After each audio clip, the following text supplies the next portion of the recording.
Peace, peace, peace, and welcome to another episode of the Grown Man Shift Podcast. I'm your host, Baith Noradine, and thank you, authentically, thank you for pulling up. You could be anywhere in the world, but you are here with me, and I appreciate that.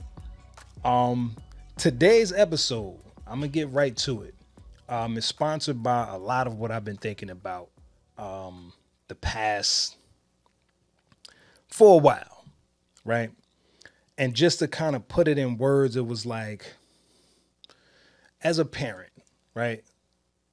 There's a lot to sift through in the parenting journey. It just is what it is. And if you're a parent, you understand what I'm talking about, right? Because you don't just have to manage raising somebody else. A lot of times we have to manage raising ourselves in the midst of that as well. Because let's face it, it's not like when you become a parent, you just magically become this responsible person that's just able to deal with everything, and it don't happen that way.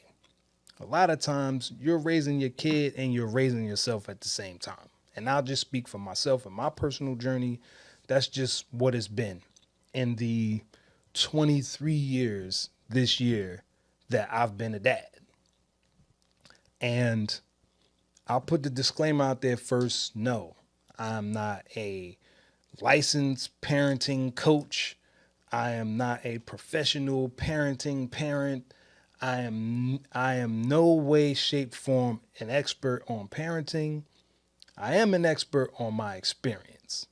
And that's all I'm here to do, is just share my experience, chop up some notes. Maybe this will spark some dialogue to a bigger conversation. And that's just really the goal with all of this, to have dialogue that I think moves out of the fray of these silos of mom should be and dad should be. Because if a dad ain't doing and a mom ain't doing, and moms could be dads and dads could be moms, and all of this stuff, and get down to the brass tacks, right? The brass tacks is parents are people and so are you. And as people, I think it is very important that we take heed to the fact that the experience that we're having, the experience that I'm having, the experience that you are having, there's probably somebody else who's having a very similar experience. And if enough of us find a way to kind of share some notes with each other, I think the village would be way better off. That's just my humble opinion, right? So in Parents Are People, let's get to the first one, parent guilt. Feeling guilty as a parent that you're not doing enough and you're not being enough and you don't have enough and you're not saying the right thing and you're saying the wrong thing, but you're saying it at the right time with the wrong thing and a bop, bop, bop. Let's just get to it, right? As a parent on my journey, I have felt guilt in a numerous amount of situations. Most of the stuff I just named, but in particular, not feeling adequate enough as a parent. Feeling like I don't have the tools and feeling like I don't have the mindset and feeling like I don't have the heart for it. And parent guilt is real. I hear about mom guilt all the time. I don't necessarily hear about dad guilt because, let's be honest, a lot of times dads aren't necessarily regarded as the parent with emotions. It just is what it is, right? Dad comes in with the big bad bravado, and I get it. And maybe I'm the only dad that has ever felt this. I doubt it because I talk to dads, but let's just go with it, right? As a dad, feeling inadequate as a dad, a lot of that has come from the S word. Should. I was going to say shit. Should. That as a dad, you should be this. And it's not to say that there isn't a framework that dads would benefit working in. I'm not saying that at all. Being a provider, providing protection, providing guidance, providing leadership, all of those things, right? There's a certain cadence that comes with it that when you become a dad, depending on where you are in your personal journey, it might not really hit all of those points. It just doesn't. And I can say for my journey, when I became a dad, I had no plans on becoming a dad. It wasn't even in the foreseeable future to be a dad. In my foreseeable future, it was going to culinary academy, running it up in the culinary academy, and then going to cosmetology school and then running it up in cosmetology, right? A man doing hair, I figured it sounds like a win to me. Not just cutting hair, but doing hair also. Maybe I would have gotten to doing nails. Who knows what it was, but I just knew that the creative in me, the spirit that I had to like kind of explore the world. There's something about personal grooming that's just it's undeniable. As a man, you could be looking crazy. You go get a cut, you feel like $1,000,000. As a woman, you could be feeling down or whatever the case is, but you go get your hair and nails did and you feel like $1,000,000. And I just love the idea of being able to provide that service to people. Point blank, period. I didn't even think about how much money I was going to make. I just felt like, man, I'll be doing some cool shit, something that I really enjoy. And in it, I would find a whole bunch of people along the way that's like, man, yo, that cut you gave me or that hairstyle or whatever it was, I just wanted to provide that, right? And none of that I think, man, once I become a master barber and get my, license to do hair, how I'm going to be able to provide for my children. When I get my culinary degree and I'm able to make all of these dishes, not only am I going to be able to provide nutritional, delicious meals, but I'm also going to be able to provide this life for my family that's going to be amazing. None of that was even in the peripheral, the background, the side view, the side block of the side view. It wasn't there. So when I became a dad, it was kind of like all hands on deck.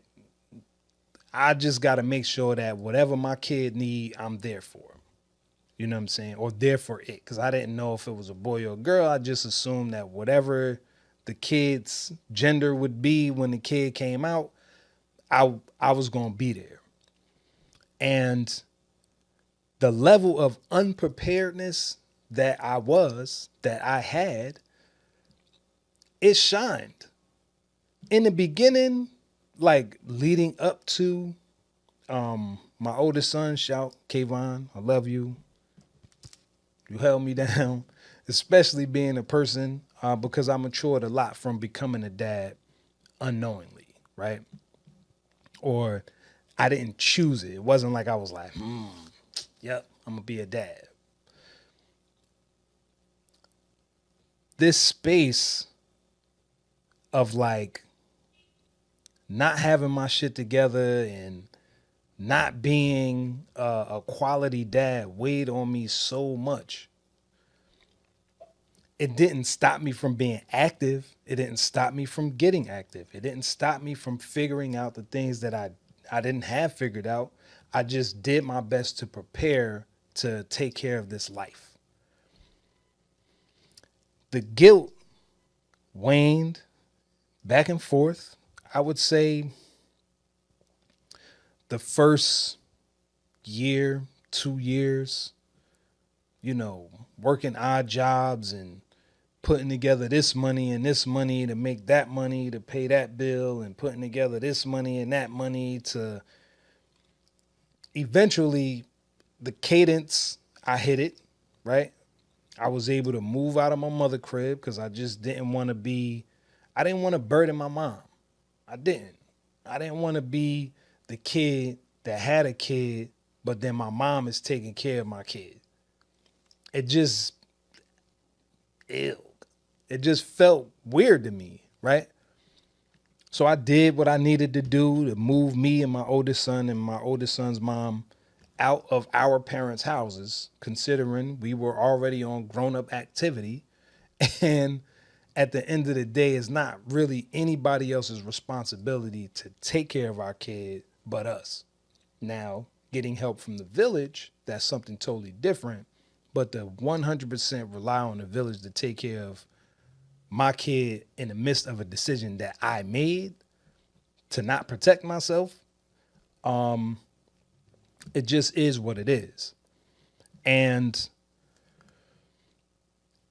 the guilt really started to like kind of kick in when my son moved with his mom full time, like around 13, something like that.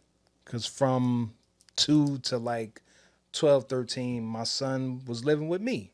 It was, I was doing the back and forth and the running around and making sure that, you know, my kid had an active father figure. He could never say, well, my dad was never there for me. I just had that running in the background, and I just refused for that to be the truth of my situation. My son is never going to be able to say, well, nah, my dad, fuck him, because he ain't never, nah. So I worked, and I worked, and I worked, and I worked, and I worked, right? To the point where working so much to make sure I had just became what it was. I can't come to your game, man. You know, dad got to work. Yeah, I know you in the playoffs and all, and I still feel it. I can't hold you. Even though it is not the case, I still feel the remnants of that guilt. So much so, I'm working on it, and I'm just being honest, right? But there is no one size fits all for how we maneuver in parenting. It's just not. I wish it was. I wish there were like 10 things that you can do as a parent that would guarantee success on the road of parenting. But it's not. Because depending on who the person is when they wrote the rules also determines how those rules were written.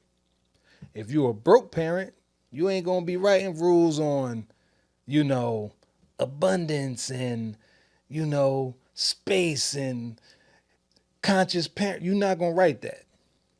You probably going to write a manual on how to tactfully move through the day without stressing the fuck out and murdering somebody or spilling all of your emotional baggage on your kids and the people that's around you, your significant other or your baby moms or your baby father or whatever it is, right?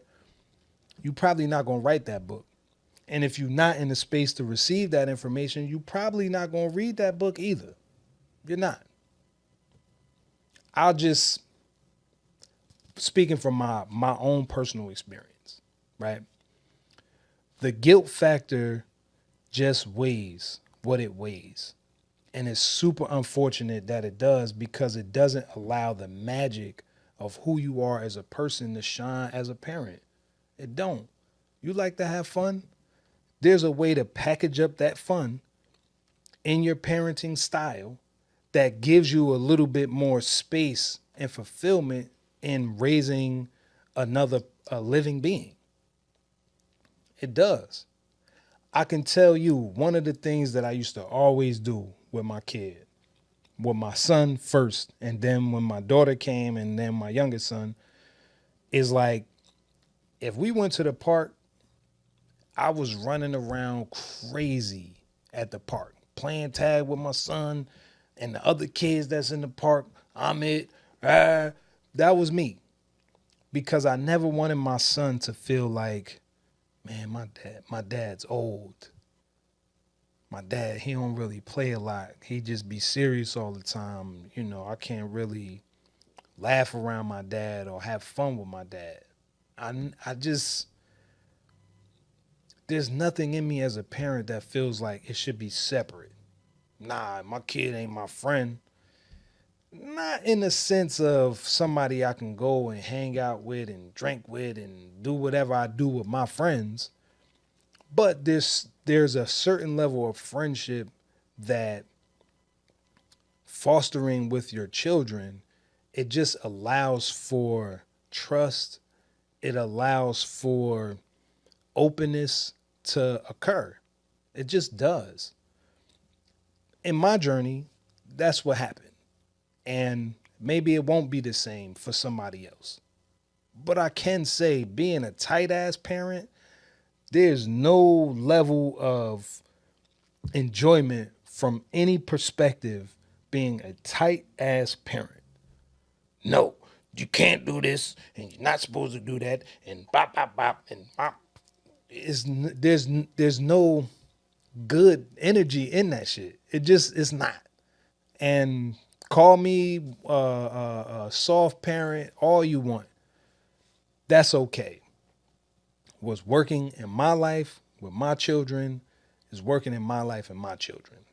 And again, going back to the beginning, all I'm doing is sharing my perspective. I'm not sharing my perspective as this guru of parenting and check out all of my books and my PhD in parenting, physics, and psychology. And I don't have that.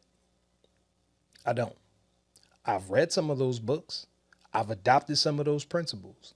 I've looked outside of myself at other parents and was like, man, the thing that they do with their kids every weekend is such a cool idea. Maybe I can adopt that, right? Like game night or random game night.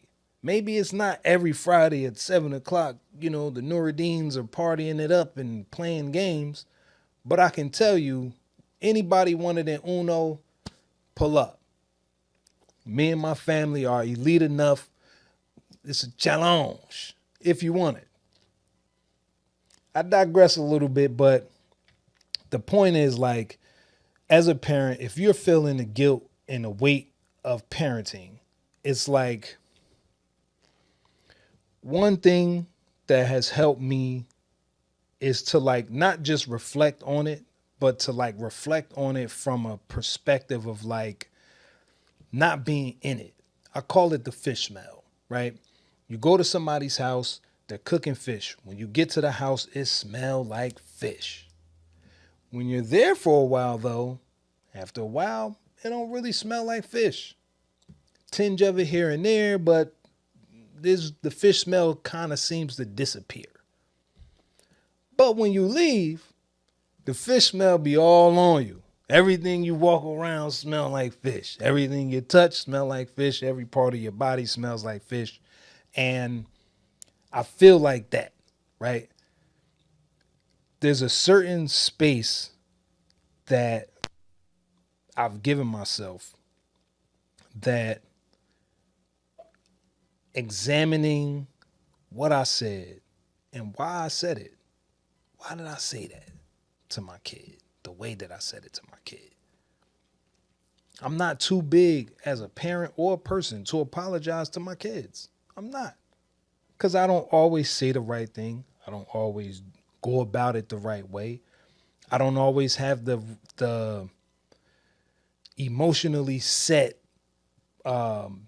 perspective when I'm saying some things. Some things may come from trauma that I didn't even process that way until a situation happens with my kid. And then I'm like, damn, I know why I said that. I know what space me saying that came from. And I'm able to go back and course correct. It's not just about course correcting my kids, but a lot of times it be about course correcting myself. Because again, I'm not an expert. I'm figuring this shit out as I'm going along, day by day, month by month, year by year. I'm figuring this out season by season. I am. The summer season is different. The fall season is different. Spring season is different. When winter comes, shit, let's just hope all hell don't break loose and we can get back to the spring and feel good about it. So, some tips via ChatGPT. Talk through feelings of guilt with trusted friends and counselors to gain perspective. I've done that plenty of times. I've talked to dads about their experiences with certain situations. And if they've experienced these things, what did they do?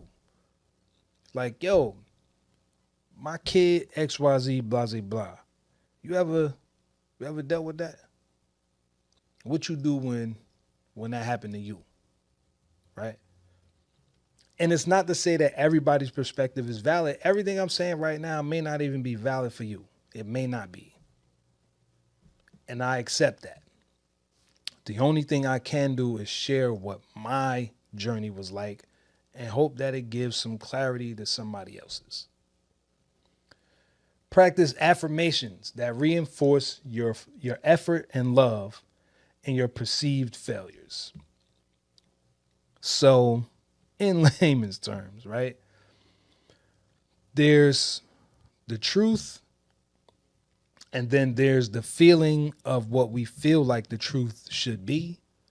And I think separating the two of like, when I said what I said, when I did what I did,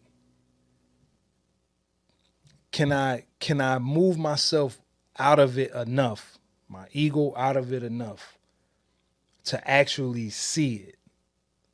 And not just see it from how I feel, but see it from maybe how my kid feels. Because again, at the end of the day, if you're being a parent, you're not necessarily only parenting your kid, you're also parenting yourself, especially depending on how you were raised also. Let's go. I'm in here now. Burnout and balance. Navigating parental exhaustion with compassion. These kids be trying it sometimes, a lot of times. I can't hold you. And some people have adopted the phrase, fuck them kids. Sometimes I do. It's no disrespect. It's a term of endearment. Trust and believe. Anybody got a problem with my kids, you have a problem with me. If my kids are wrong, I'm not one of those parents to be like, well, you know, my kid never do no fucked up shit. My kid never say no fucked up shit. My kid never. It's not true.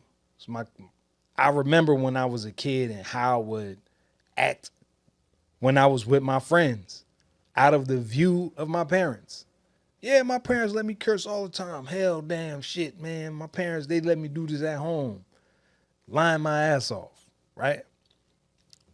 I'm dating myself, but I don't care. I'm 44.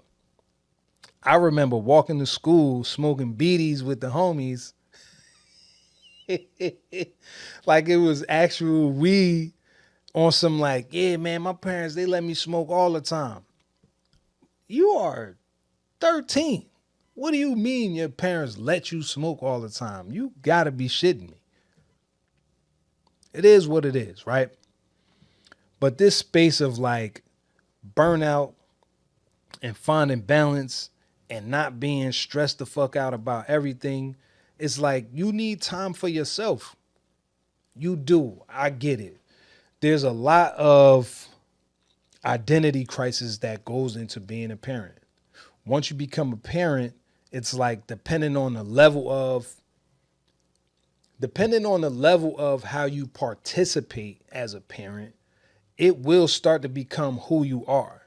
Now you're not a person that happens to be a parent. You are a parent, and the person inside of you dwindles so far away. It's like one day you wake up and you realize like, damn, I haven't been myself in years. You hear it all the time. And I can especially say that when it comes to moms. Moms absorb the identity of becoming a parent so much. It's like, nah, I'm a mother. I could never do that. I'm a mom. I could never say that. I'm a mom. I could never have that. Who wrote the rule on that? Who wrote the rule that once you become a parent, the person in you has to die? Now, the responsibility changes because catering to yourself only, it shifts because now you have this life you have to take care of. But nowhere in the history of ever did it say once you become a parent, who you are as a person has to die.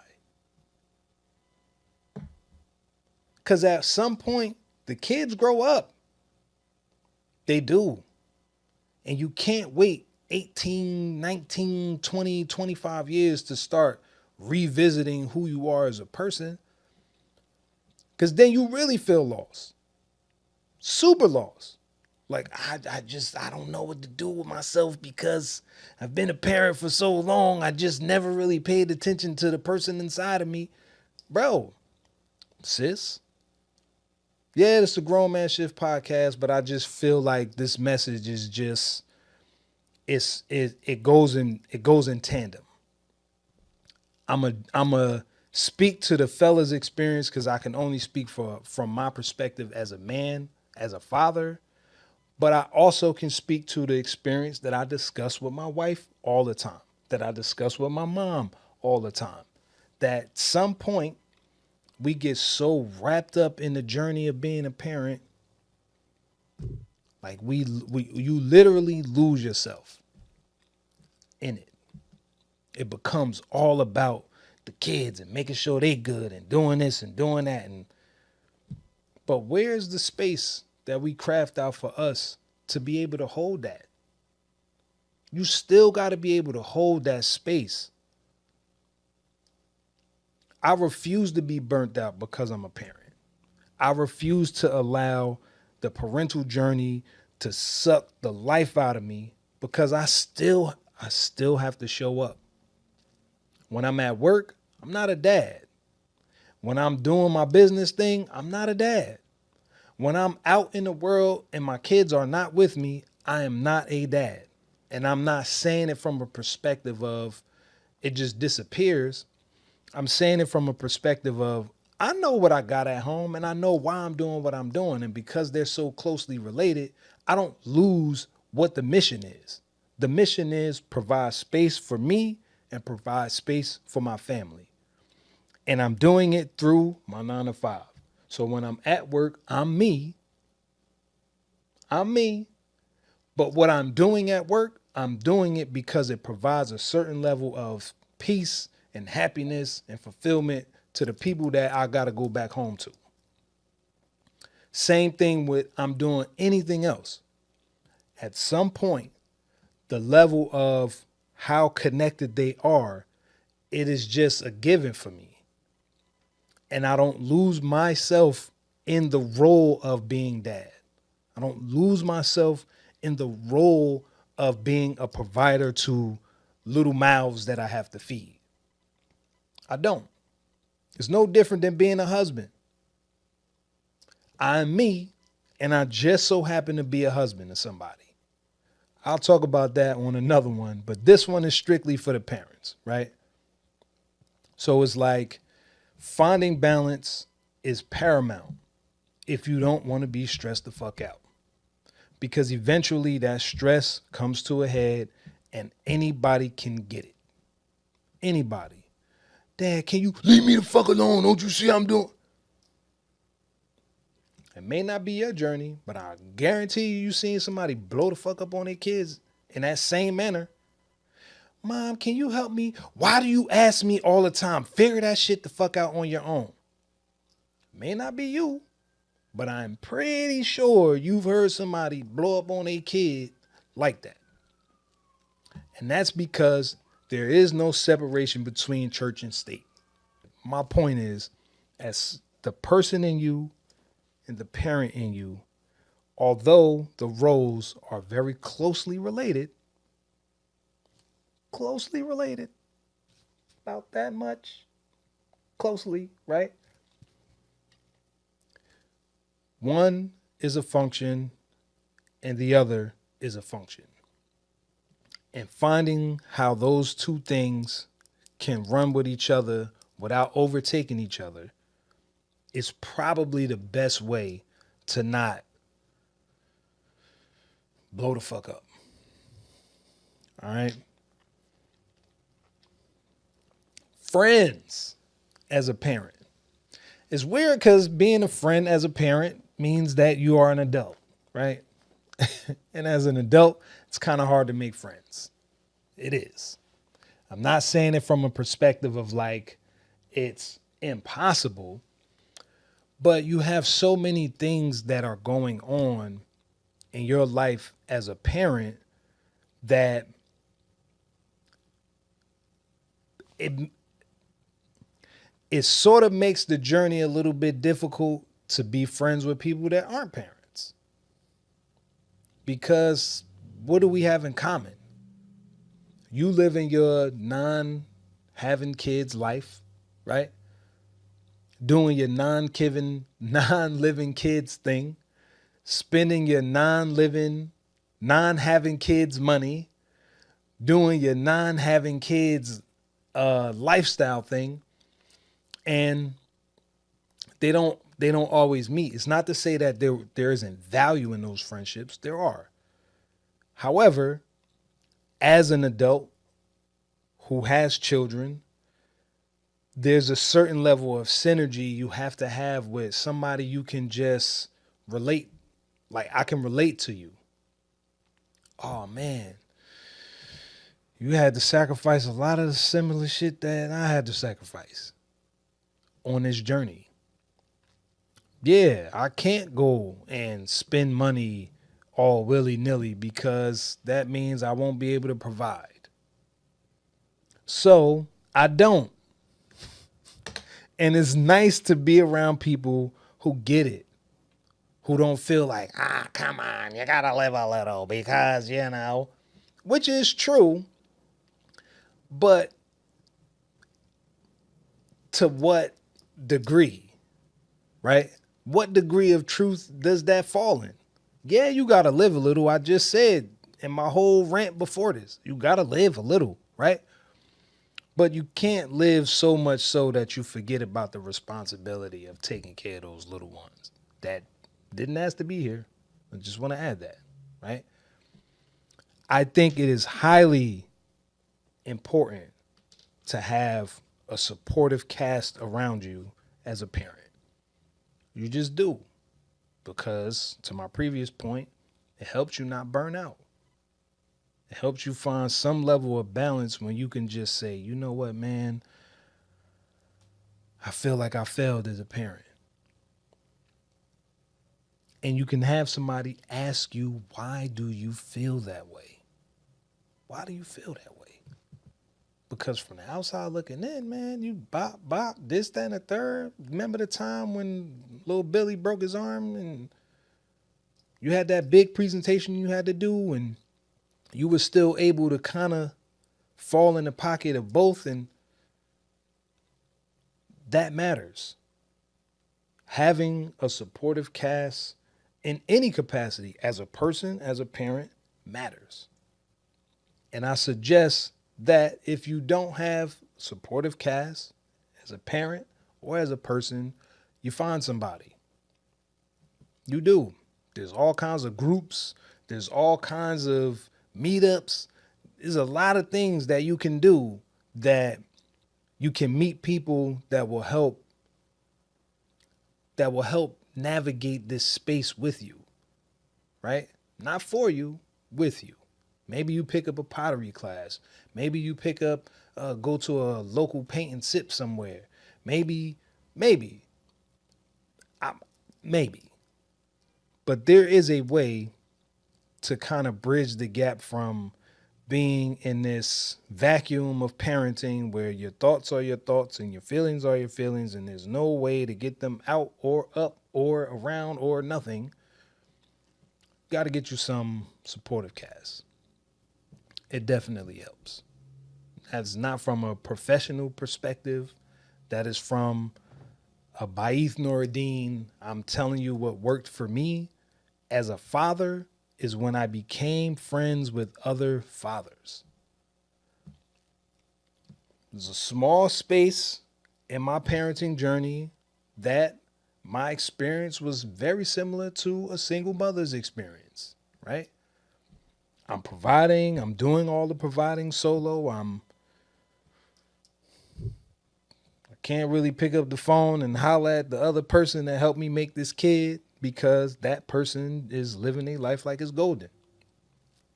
No disrespect, just the truth, right?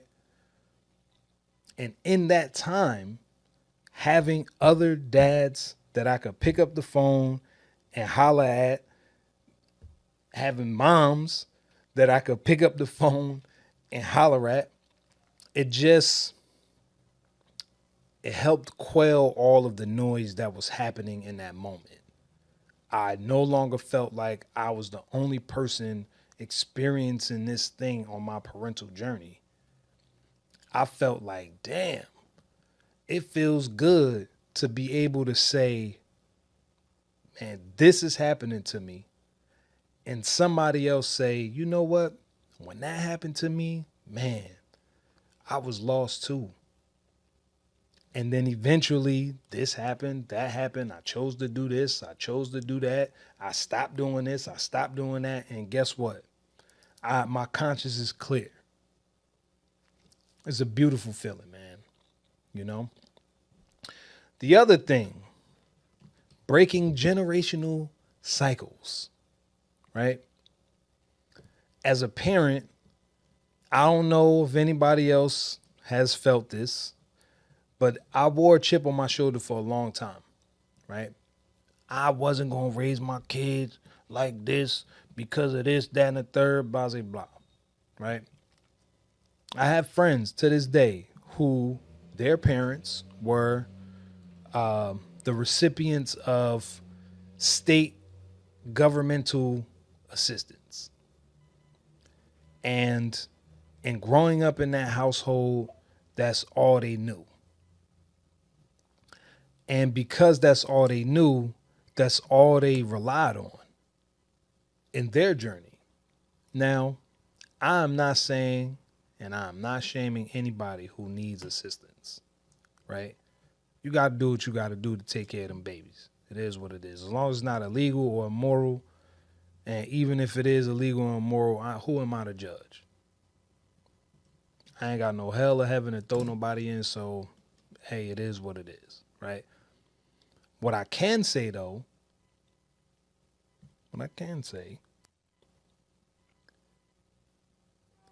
it doesn't serve anybody by wearing a chip on your shoulder so much that you become it. I don't want to disregard my children's feelings, thoughts, and emotions as if they're insignificant. So I'm not going to do what I saw, right, in my generation as an 80s baby. I'm not going to do what I saw, where kids were to be seen and not heard. Period. Do what I say and not what I do. Nah. Here's the truth. This is what I did. This is why I changed doing it. And I hope me sharing the truth of my situation stops you from being a victim of my situation, my circumstance. And when I say victim, I'm not saying being victimized. I'm saying falling under the same trance that I fell under, thinking that that was the only way. It's the only, I mean, my mom did this, my father did this, my uncles did this, my aunts did this. Who am I to be any different than anybody in my family, right? From day one, I'm about to knock my own hat off. From day one, it was like I had this inherent feeling, just speaking as a dad, that I wasn't going to be ripping and running in the streets like my father was. I wasn't going to be out here womanizing and feeling like I wasn't going to do it, because I didn't want to set the example to my son that was okay. Yeah, it's okay to have friends. Yeah, it's okay to um, explore what life has to offer. What's not okay is running around with this one and lying to this one because you want to be with this one and you with them two, but you lying to them two so you can be with this other one, and then you lying to them three because you want to be with this other one. Nah, you never gonna say you learned it from your father. You're not. So I was very conscious of how I behaved when it came to um, my son. Dating out the window. Not to say that I didn't have lady friends. However, wasn't nobody meeting my son. Unless I was serious about you, you wasn't meeting my kid. Period. If we were cool, that's different. But if we were like involved, it wasn't no you staying the night at my crib or me staying the night at your crib. And it's just this undefined space of us spending time with each other and my son watching the whole thing. But then I pack up from your crib and now I'm at somebody else's crib because rinse and repeat. Nah, I never wanted my son to feel any of that. So I didn't participate. I didn't participate in wild ass parties, and now I ain't seen my son for 4 and 5 days at a time. Like, nah, I just, for what? And then my son grow up exhibiting that same behavior, and then the only person that you could really point the example at is me. It's not happening, right? Same with like with my dad. My dad had a substance abuse problem. Until I say until my son was born, my dad was in and out of rehab, in and out of jail. He'd spend 3 years home, and then in the 3 years home, he might be clean a year, and then he back on it. Or the 3 years home, he might be home for like 6 months, and then back in, and then back out, and then back in. I didn't want that either. So breaking that cycle was like highly important. My son didn't ask to be here. The least I can do is do my best to show up. Do my best. Maybe I don't have all the money, but I got the time. Maybe I don't have all the time, but my son is provided for in a certain way. So when I do spend time with him, it's quality and not quantity on either side of the scale. I'm not hitting my sons with so much money or my kids with so much money that it don't matter. And I'm not spending so much time with them because I'm just trying to get in and, hey, yeah, and we just in the house on the phone. Nah, we gonna spend some quality time together. Let's go to the park. Let's run around. Let's go play some ball. Let's do something that in this moment, the memory that is being formed in this moment is something 10, 20, 30, 40, 50 years from now, you could look back on and be like, man, remember that time? Because I have that. Remember that time, Dad, when, shit, I remember. Feel me? One of the crazy, funniest things, moments that happened with my oldest son. My oldest son was in the second grade. I'm a clown. Anybody that knows me knows like laughter is just that's my first language, right? So one time my oldest son was calling me from one of his friends' phone. I didn't recognize the number. I pick up the phone. I'm like, hello? It's my son. He's 7 at the time. He's like, hello, you order Chinese food? And I don't recognize the number, and I'm thinking it's really the Chinese person, like the person from the Chinese store. And no disrespect. This is the voice my son gave me, right? So then I'm like, oh no, sorry, you got the wrong number. I didn't order any Chinese food. My son starts bugging out laughing. He like, Dad, it's me. I'm like, you got me. Stuff like that, it lasts. It does. My son will be 23 in April. And I still have that moment of the first prank my son ever pulled on me, right? You just can't get that if you're reliving the same parenting journey that your parents lived. If you're not trying to put something else in the space of what you feel like you didn't get, or what you feel like you didn't have, or what you feel like they fell short on, the only thing you can do is like transmute it. It's the only thing you really can do. You can take it and say, you know what? Instead of um, making this a mainstay for my kids' experience, I'm gonna switch it up. Another thing, the hidden struggles of parenthood, understanding unseen emotional burdens. That, I can't lie, has probably didn't really show itself until my youngest son, to be honest. Had my youngest son at 34, and it didn't really, just to provide context, my youngest son was a planned pregnancy from a planned marriage, right? When me and my wife started dating, I knew that at that point she had a kid, I had a kid, and I didn't want to relive some of the dating experiences that I did have with other women, whether they had kids or didn't have kids, right? I knew that there was a strong possibility that her daughter would eventually become my daughter, and a strong possibility that my son would eventually become her son. So we moved accordingly, right? There was a space where while she was pregnant, there was a lot of turmoil happening in our relationship. Financial pressures, emotional pressures, mental pressures, like the whole gambit, right?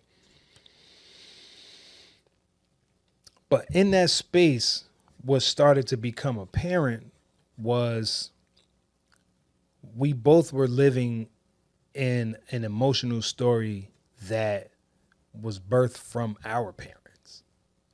And we were actually living that out in our relationship. And the burden became so heavy at one point that it was just like, I don't even know if we gonna make it into marriage far, because it got crazy. Not like we putting our hands on each other, but just saying the depth of emotion that we were in was uncharted territory. And that uncharted territory was scary as shit. Because going back to the beginning, there was guilt. Like, am I doing this the right way? I don't know if I'm saying the right thing. It feels like I'm pretty sure she has her own version of that in that space and time, right? I don't subscribe to being in a relationship and one person got their shit together and the other person don't have their shit together. I feel like there's a certain level of we both have things to work on. They may not be in the same areas.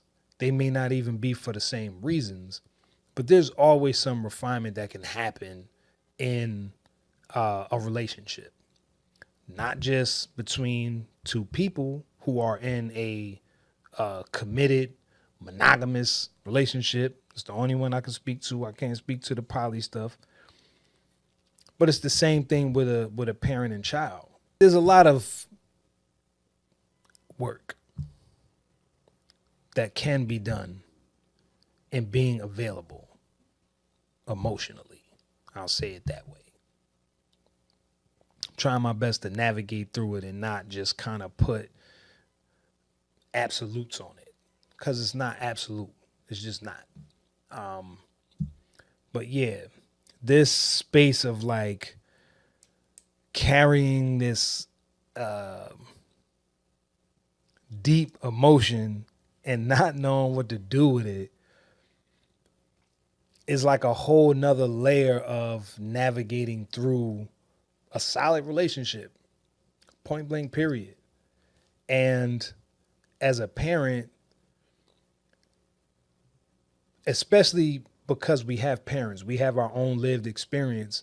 They rear their heads at whatever point they do.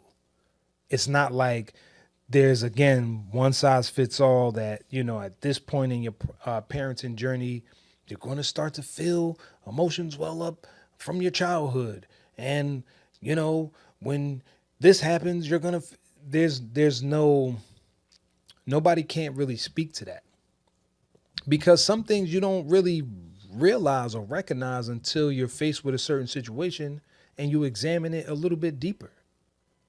You're not. There's a point in my life where some stuff was going on. Nothing crazy, like it wasn't no emotional abuse or anything, but there was a certain situation that happened when I say I was like 7. Yeah, like 7. And I could the way I was remembering that time was like I really didn't have anybody to talk to. I felt like I didn't have support from my family a certain kind of way. And I remember my brother telling me one time, like, nah, remember I was there with you. I was right there with you. Remember? Because this, and this. And I'm like, oh, yeah. I had totally forgot about that. Because this emotion that I was carrying around for my entire life, I forgot a big portion of that story that my oldest brother championed the shit out of me during that time. Right? But again, certain things don't really present themselves until you go through something, until some situation happens, whether it's personal or impersonal, whether it's you directly or somebody adjacent to you, that it reveals itself. And unfortunately, when you are in a relationship, let me say fortunately, because it's not unfortunate in terms of like what good can come of it. It's unfortunate that it happens the way it happens, kind of blindsiding everybody. And I don't know why the fuck I'm feeling this way. And you don't know why the fuck I'm feeling this way. But you getting all this energy or you giving me all this energy, right? But it's important that like actually taking the time to examine it so it don't spill on everybody who's innocent bystanders.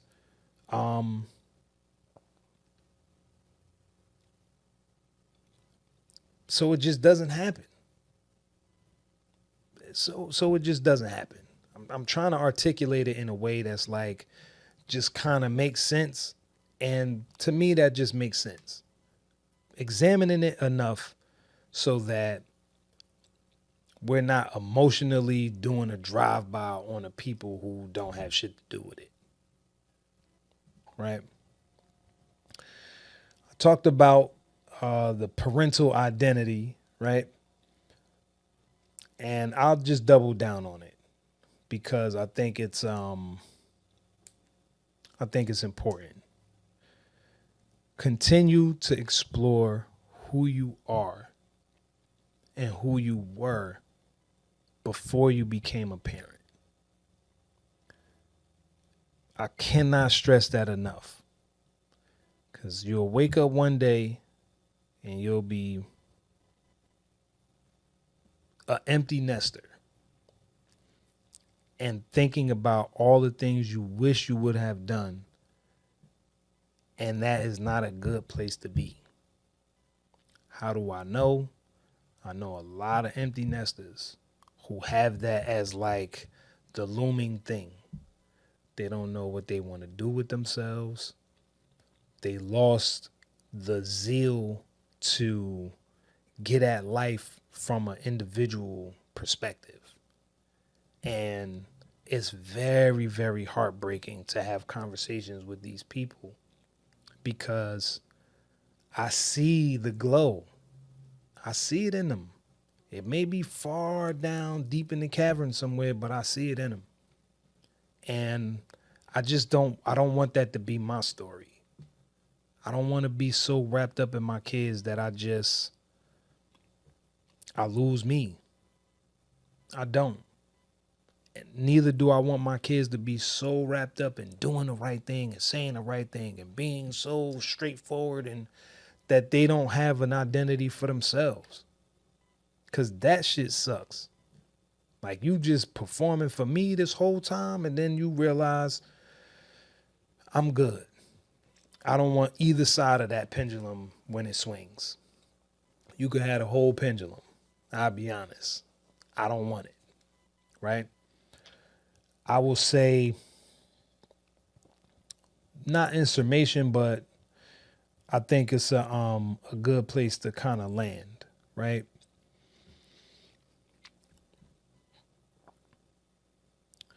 Parents are 100% people. There's nothing that is going to change my mind on that. It's not. For my married couples, carve out space and time that you guys spend time together as you guys away from being parents. Because it's important. Again, when the kids are grown and gone, it's just going to be y'all. And we see the statistics of divorce, and especially with people who have kids who have stuck a marriage through to graduations and college graduations and shit like that. It's heartbreaking to think that you can be with somebody and be in love with them so much that you decide to marry them. And then you build this life with these loving kids and this loving energy. And then one day you wake up and you realize you don't even know the person you married.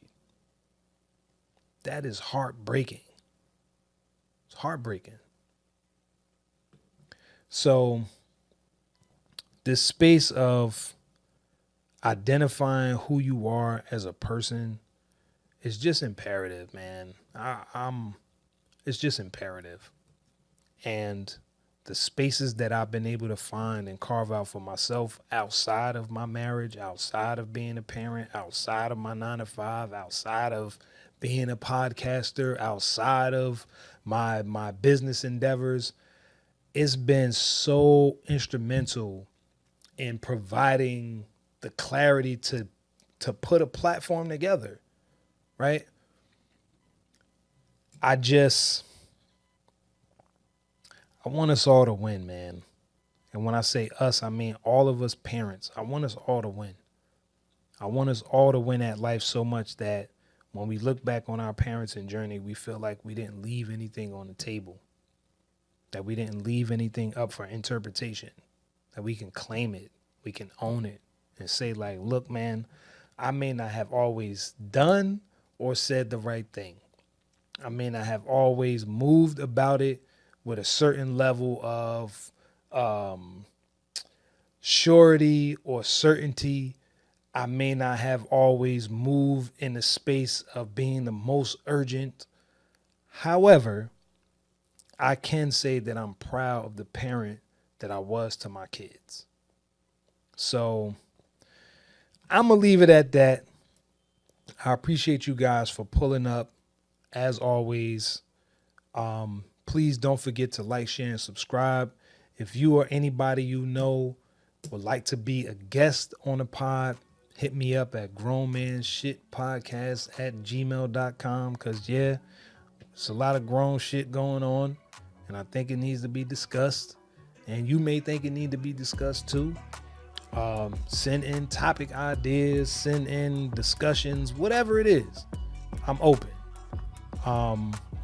And with that, I'm your man, Baith Noordine, signing off with another episode of the Grown Man Shift Podcast. Peace.